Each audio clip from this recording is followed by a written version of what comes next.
What's up mga katoka? So for today's video, ayan, nag-harvest na tayo ng ating mga off-season, first batch. So meron tayong na-harvest na 150 heads. So 90 yung lalaki at 60 yung babae. So ayan, so ipapakita ko siya sa inyo.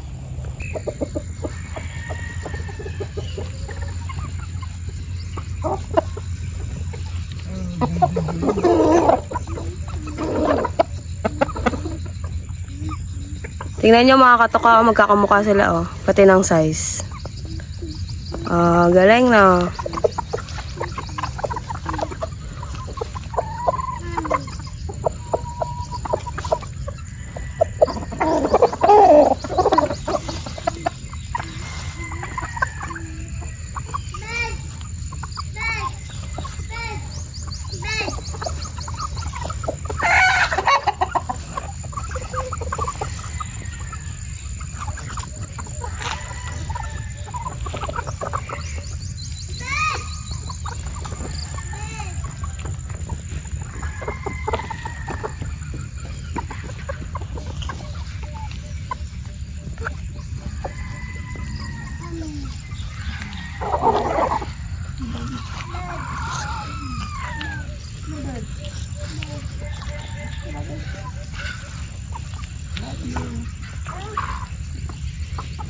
So ayan mga katoka, 4 months and 3 weeks na sila. And then syempre, dahil nag-harvest na tayo, pupurgahin natin sila nito gamit tong LDI.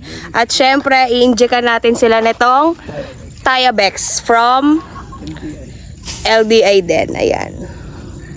At syempre, papaliguan natin sila mga katoka. Ayan. So, ayan nga pala ang ating masipag na breeder.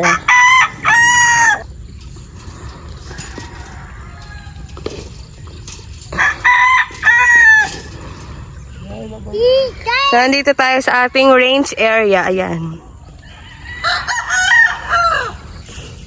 So, ayan naman yung second batch natin ng off-season. Ayan, nandun sila. Malalaki na rin sila. So, ina-next na natin yan.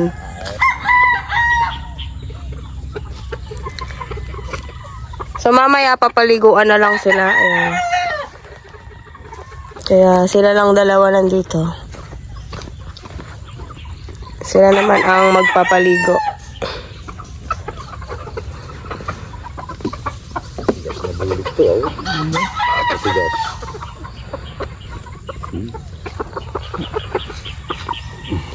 Pakita mo naman.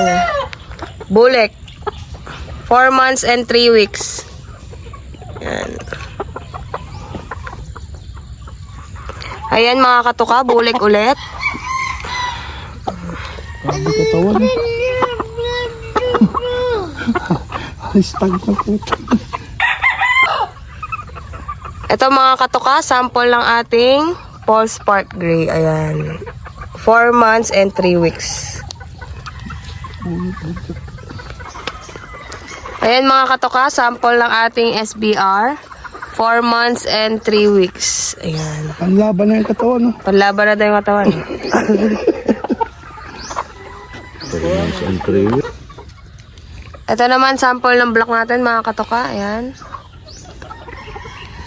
Tinanggalan lang ng buntot.